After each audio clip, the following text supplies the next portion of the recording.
3, 2, 1, action! Hey guys, welcome back to Off the Record, where we talk about whatever we want, and Joe likes to interrupt. Whatever we want! What have you been up to, fool? I've been freaking living in China damn near. Why? Why? I just got my China visa, I'm so excited. What? Why?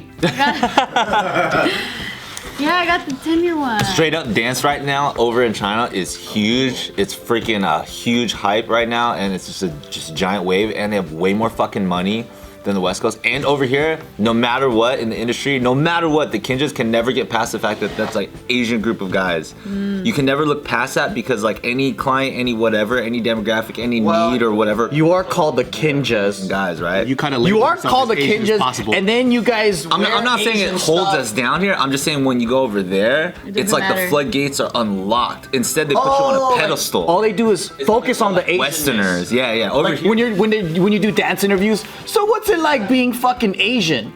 Like it's like Asian stuff. That's all they focus on. over here. Interesting. I thought Kinjaz were Korean ninjas for the longest. I thought so too. That's what I But told then I them. realized That's what I told them. a lot of you guys aren't Korean, so I don't understand how that made sense. Family, kin. Oh, that makes so much more sense. Yeah, it's okay.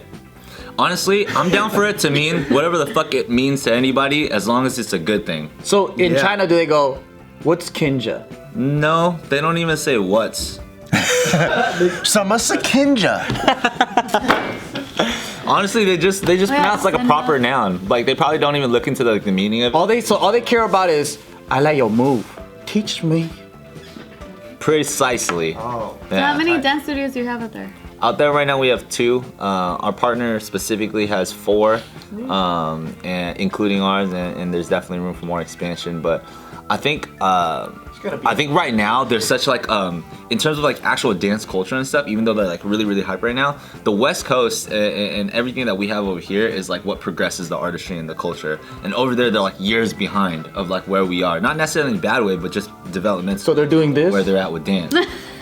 Not decades behind, just a couple of years behind. That's so interesting because like hip hop is such a like it originated East Coast so much, but there's so much dance that started developing and progressing in the West Coast, and it's so fucking fascinating. Like when I started seeing people like gig, like which is a specific like Bay Area thing, and I started seeing the East Coast, that shit threw me off, dude.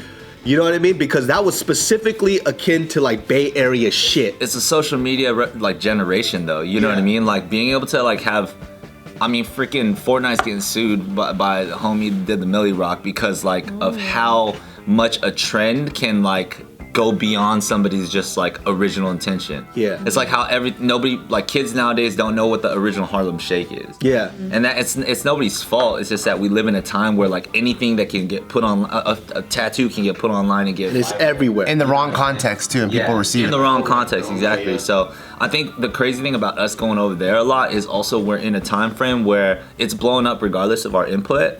And if we're over there in a weird way, and not to be self-righteous or anything like that, but like it's almost synonymous to the idea of like crusades back in the day. You would have to like physically go out on missions to different places to kind of spread, share, and teach your culture and knowledge and philosophy in order for people to really understand it for what it is. Otherwise, just they're getting this wrong context version, just you know, this version of artistry and like what it means. Rocking supreme, and they don't even know what the fuck that all is. Yeah, everybody out there has all the hype and like They don't get it. so little people have the actual swag out there. Well, that's the hard part about dance, right? I think like from what, you know, just because I grew up in such a huge dance community, I'll see a lot of like, because I grew up with like, you know, Phil, Tyag and all them, right? And you see like people back, I feel like a lot of like the older dancers, they have a very unique identity to the way they dance. You know what I mean? So if you see like Phil dance and you see his choreo, like you're like, oh shit, that's some Phil's, like even when he was dancing for like Bruno and he was choreographing all that stuff, I didn't know Phil was doing that. I was like, yo, how come Bruno dances like Phil? You know, immediately, boom, and then you just see it on all of his social media stuff, like, oh shit, that's Phil in the back. You know, I feel like a lot of the times too, just with any artistry, not just dance, a lot of the times, like what happens is people want to swagger jack a lot of people, but you don't got that stank. And that's that big difference. Like there's people who could do moves, but it doesn't mean necessarily you could dance well. Just that's the crazy thing nowadays with even the game in general, because everything's so shareable and you can get influenced by anybody like immediately. Everyone's good now. Yeah. Everyone's good. Everybody knows how to rip beats. Everybody's like talented enough to have like this really articulate texture dynamic to express sounds in a bunch of crazy ways. But like now everyone's good, and now we're back to kind of like this ground zero, like who stands out. Yeah. Have you seen Russian twerk teams? I love cultural adoptions. I've seen Russian twerk team. The fuck? That sounds crazy as fuck. One of the most famous chicks out there. Her name is Frale. It's crazy because like it's hella sexual, but then It's technical. it's yes, It's very technical. I saw this one. It was the most bizarre thing where like it's like a dance like exhibition competition at a family show, and there's just girls fucking twerking and like doing handstands, twerking, and there's just like kids and family members and everyone's just watching, and I'm like, this is fucking crazy. Cause out there it's just an art form or something, you know? I mean, it is still here, but it's just the context. It was so bizarre, man. It's kind of cool though, just because like when the artistry gets elevated like that, you just got to put that much more work to be right up here, dude. Yeah, yes. The game is totally different now. And that's that thing where people talk about swag. That's where you'll see it. You know what I mean? It's like, oh, you could do all my moves, but you don't got something here that puts you right up here. You know, like I'll see it. Like I have a friend of mine right now. Every time I see his shit and people are trying to do his choreo, like we had a conversation about it. I was like, well, who do you feel comes into your class and kills it the most? He goes, to be honest with you, almost everybody can do my moves, but there's something that they're missing always. And it's just their technique is perfect, but they just don't have this thing. They can't do my moves. So I guess like how he described it was, just because you like dance doesn't mean that you're a dancer. So it's kind of like just because you like to sing doesn't mean you're a singer. You know, and that's the same concept with any type of artistry. It's called heart, Yeah, soul. I got a lot of heart, no technique. it's like the authenticity, right? Imagine somebody like Kendrick if he wasn't like born in Compton and didn't have like a hard upbringing and was rapping about that stuff, and he still sounded sick. But you'd be like, wait a minute. There's something you smell. About that. Yeah, it's not authentic, and there's this kind of really invisible human connection that people have when you can like feel somebody's authenticity. Yeah, one of my favorite pretenders is Tupac. He made this shit feel authentic as fuck. But he's a freaking artist, man. He knows how to embody that shit. No, I mean that's why Aretha Franklin was so great, because I was listening to. Cause she's fat. No, because she would only. I know, what the hell. She would only pick songs that she felt a connection to, and so that's why you could feel like the soul in the song. That's why, man, I'll put it like this too. Because her throat's big and strong. No, because he's talking about the authenticity. I don't know why. Authenticity, giant throat. That's why like when I see a lot of like, you know, YouTube people sing and stuff, there's a lot of people who could technically sing, you know, but there's a reason why it doesn't really draw anybody to their music, and that's why a lot of people forget music. There's a lot of forgettable music now, but when you hear something that's really fucking good, it just kind of sticks with you. Yeah, it's sharp like a knife. Yeah, you don't know what it is. It's that invisible thing that you're talking. Did you hear about the whole King of R&B thing Yeah. on Twitter? Yeah. So what's his name? Was it I don't- Jackheads or something like that? I had never heard of him until this beef thing, but apparently this dude, I think that's his name. He's just on IG and he literally just claims that he's the king of R&B. He claimed? Yeah. Wow, It that's got to the crazy. point where I recently saw P. Diddy making a video. Is he good? Responding to it. I haven't even heard his music. Oh. But P. Diddy's like, well, you know what? He made a lot of great points, but at the end of it all, he was like, we have to actually make R&B to claim to be the king of R&B, because he's like, no one's making R&B these days. Yeah. Nobody's making R&B. Like R&B, when you ask a young kid what R&B is, they'll say Drake, and Drake is not a fucking R&B. They think Drake's R&B? because his music's very sing-songy. Oh. And so they're like, I mean, a lot of people might disagree. They're like, oh, I don't think that. I thought Bieber was the last R&B guy, to be honest. Yeah, he's considered R&B. Man, he gotta use pop. was a technical like term Rhythm and for- blues. Well, yeah, it's rhythm and blues, but yeah, there's a structure to it which makes it R&B. Yeah, like jazz. You know, Right. same type of shit. Yeah. And it all originates. So that's why from that shit. 90s R&B and even like in the past with the 80s or whatever, like or even if you go way before rhythm and blues, like 50s, that fucking Motown stuff, all the way to the 90s, the structure is still the same. The style is different.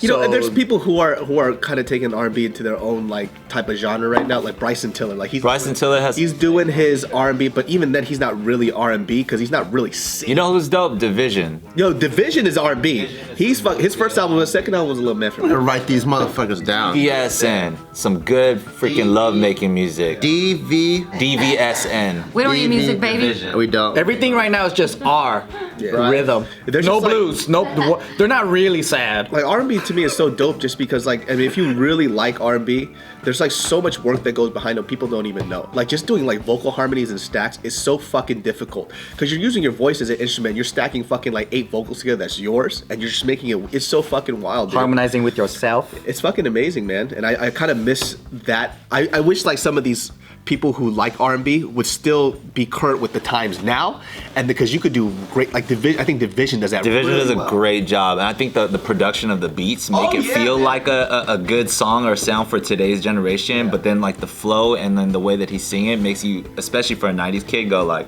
this is some good R&B. Yeah, it's good R&B, and it's That's just mixed true. with like great production. Because I think like '90s R&B back in the day, it was a lot about showing off your vocals. But now you could ease off that a little bit and rely on some of the production to kind of get you there to get that emotional. Ooh, so imagine Boyz II Men came back as like men to grandpas, and they added EDM. They did a collab with what's his name? Bieber? Bieber? No. Okay, I mean he's had that, but that was in the past. Shawn Mendes? Not Shawn Mendes. The other dude. Charlie Puth. I think so, yeah, Charlie Puth, and that was like, I'm like, why is Charlie Puth? Is that how you pronounce it, Puth? Puth, yeah. Shit. I know. I thought it was like Puff. I'm like, why is Charlie this guy on this track? I'm like, let's get, and I like Charlie Puth. Charlie Pooch. But yeah, like they still sound exactly how they did in the 90s, and I'm like, fuck, man, it's so sad that they're getting older. They're fucking. In my personal opinion, you know who's like really killing it? Like, Who's the king of R&B in your? fuck King of R&B, dude. I think females are killing in the R&B SZA. right now. Females are killing it. Her. Fucking like even I don't know, Sabrina Claudio. Fucking shit, dude. Like I feel like women are fucking smashing on this. So back in the day, I used to really like just a lot of like male R&B groups? singers. Sabrina But Claudio. these fucking women are killing it, dude. And there's like a texture, like Sabrina. If you listen to Sabrina Claudio, the texture to her voice is amazing. She doesn't have to like belt, but the way she like controls her voice and adds a lot of like huskiness, and it's just so thick and full. I fucking love her voice, dude. Like I have her shit on fucking repeat. Damn, that's tight. SZA's cool, but I saw her in live and I didn't really like Oh, she her wasn't much. that good. But I love her music though. John Legend commented on that. He tweeted on that same statement too, King of saying R&B. pretty much just saying like, you know, there's a lot of people doing some cool stuff, but like right now he would say that there is no king of R&B. Like nobody's in the game like that. I love John Legend too. John Legend's such an OG to me, man. Just because even the way he sings isn't very, I say current. You know what I mean? He sings very much from his like stomach. It's not from his nose and his throat, which is like really. He sings like him. Nobody else sings like him, so that's what makes it That's like the sound. authentic. Yeah. Oh, for sure. So and it's weird because he could like filter in between like an OG way of singing and the new style too, depending on the production that's built around him. But like John Legend's an OG too, and I fucking love his shit. I think it's gonna be difficult to go back to the days of like subcultures and uniqueness to the point where there was an underground scene for things and like a distinct sound or look for a region or a group of people. Because being global and connected online, everyone's adopting everything. Yeah. Like you see immediately if there's a brand new style in Georgia or something, kids in LA, kids in Beijing, whatever, they see it and they go, that's dope, I'm gonna start wearing my hat that way. Or I'm gonna start adding this sound to my music. And it could be a European EDM DJ or whatever. Yeah. And everything is turning into this like quick way of adoption. Where back in the 90s even, like it took forever and Asia was always 30 years behind. yeah. Like there was a Rocksteady Tokyo back in the day, like, and they were doing b-boy shit and they were teamed up with like the Rocksteady crew and all that. But it's like they were so beyond. They were so They were separated. only doing windmills and shit. And then boom, early 2000s, they have the b-boy competition in Korea, and they're changing the game. Where Asia used to always adopt what they were doing out here in the West, Korea was leading the b-boy type of stuff, and it's like things are changing, man. Dude, the Things are, other like, day going- I just watched what's it called? It was last year's freestyle session, right? And I haven't seen a bunch of like b-boy battles in a minute. I can't even comprehend what's going on, dude. It's Like, evolved It's so evolved much. so much. It's the Olympics now. I'm like, Yeah. what the? How the fuck? Did they This do was that? the first year that Junior Olympics brought in breakdancing, and then some like Russian kid had won. It was the first time, which means that like it will. Because it's on that full like b-boy pocket from Korea. That fool's fucking crazy, dude. FYI, Korea actually. It's funny that you mentioned that in terms of like, you know, early 2000s Korean being the one that killed the game, but even Battle of the Year this year, Koreans, Jinjo Crew is the one that like took everything as well. And same thing. It's just kind of like I was talking about. It's almost like everyone's good now. It's almost like the world has become a melting pot. Yeah. That like personally, I feel like in an optimistic and a good way, we're gonna start seeing more people develop identities because everyone's good now. So like you were talking about, if you want to be above the game, now you got to do so much more. You have to innovate so much harder because everyone is privy to everything now. You know what I mean? Yeah. You know, all the originators, like, you know, like the electric boogaloos and stuff, like no one knows who they are, but everyone's doing their moves. Yeah. No one, I mean, 100%. Like, unless you're in dance or like you're in the 90s or whatever, like you don't know who they are, but everyone's doing those moves. Dude, you can still see like OG popping in Japan, dude. That's why I love Japan, dude. They pay so much respect to like past culture. The OG. They're fucking dope, man. Like I love watching like Japanese people pop, dude. It's like the shit. It's a clean style too. Yeah. Like the lockers out there are just from a different world. Same with French lockers. Those guys are fucking dope.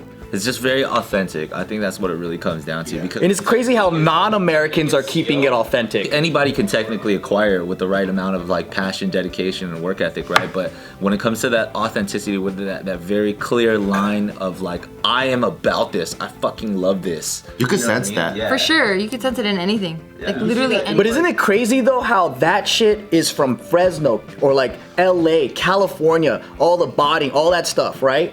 But who's keeping it alive? Europeans and Japanese. That's, you know what I mean? Like no one here's really doing that shit. Dude, you talk about UK Like- R&B, dude. Fucking UK people with R&B is fucking wild, dude. They kept it OG and they've almost like elevated in my personal. Oh, you mean like New Soul? Like the Amy Winehouse's Amy and the, Winehouse, all them, dude. They're That's fucking crazy. amazing, dude. It's called like Neo Soul, I think. Neo Soul. like that. Yeah. Ugh. That's what blows my mind. It's like, damn, dude. Like it's kind of cool. Like when things are global like that, like they have their own interpretation of something like that, and they preserve that sound. Dude, just listen to any fucking Jessie J's like live recordings. Jesse J. Oh my yeah. god, dude, I fucking love Jessie J, dude. Unfucking real. Like if I could have a voice to sing like in the male version, I would want Jessie J. Her clean runs, her control, how much she belts, it's fucking wild, dude. And she's even better live than she is over her recordings because she could actually like Do what she wants. add her own stank to it. It's like Brian McKnight. Brian McKnight sounds better live than he does on recording. Because there's like a power to like the live essence. There's almost this thrilling feeling, especially as another human, knowing that somebody's doing something that is unique to that moment. Oh, for sure. I mean, it's especially if you memorize like a Brian McKnight song or any singer song that you love off the album, and then you go to the concert and then they do it slightly different, and the variation is obviously in higher performance caliber. So you're just like, oh, this is glorious. You know what I mean? Just I saw Al Green, and then there were grannies throwing panties at him, and I was like, fuck. And you know what's crazy? His voice sounded better. That it's older now, and like for some reason I would think that it would be worse, but it sounds better to me. Especially when he was flicking the sweat at those women and they were drinking it. That shit was Ew. Dope. bah, the women were like, yeah. Yeah. Man, the grandma sitting next to me, she was with the walker, but when her song came on, she fucking used all of her last remaining energy to stand up, dude. It took her like 5 minutes to get up, but she she's did like, it. it's my song! By the time she got up. And then she finally got up. Ooh! And I was like, damn, dude, this is That's why, crazy. man, I always see Yeah. things like YouTube. Like, I've seen a lot of people who are on YouTube where they, you know, they melodyne and they auto-tune. You hear them live, it is straight trash. It's like I had no idea you could not sing. Like you actually cannot sing. or you're just like, wow, I'm really impressed with what you've been able to do with your terrible voice. I know. Up You're until always this so point. optimistic. I've seen it and it's like it's almost shocking, dude. I also think it's the sign of the times, though. Like we're gonna use and rely on technology to create stuff Versus technique. and our standards are very different from people that are their fan base. But then as time goes, like for example, when hip hop first came out, everybody thought that was some gimmicky bullshit, and they were like, you're just thieving beats from all these other artists that worked really hard on their music. Yeah. We didn't know that these songs existed. That's such like a societal like vicious cycle though, because like if it's not that, then it's the next soul culture. Or- But then what I noticed is when I started getting into music production, and then I started learning about music more, and I started hearing the original artists, I started liking the original artists more than the, sampled musician producers that made the beats. But I can appreciate What it is, too. that's that invisible line of like authenticity of where when something comes from a place of just like honest origin, there's just this. And it's a classic. It stands the test of time. Yeah. It's like Jeff Buckley singing Hallelujah and knowing that he like died young. Yeah. So when you hear it, suddenly the ghastliness about it is like even more chilling than hearing anybody else's rendition, even if it like in your opinion sounds better. That's because true. like there's something connected to it that's more powerful than just the sound, just the technical performance or whatever. Yeah. Like every year stands the test of time. Happy birthday. Sends chills down your spine. It fucking feels great when you sing that shit. My favorite, Regardless of the language. Happy birthday is how everybody starts it in the highest key ever, and they don't think about the fucking crescendo. Right? So they go, "Happy birthday!" Yeah. Look how high that did. That's already. To you, happy birthday to you, Yeah. happy birthday. That's why everybody goes off key at that point because you have to go an octave above. Yeah, it's hilarious. I love it.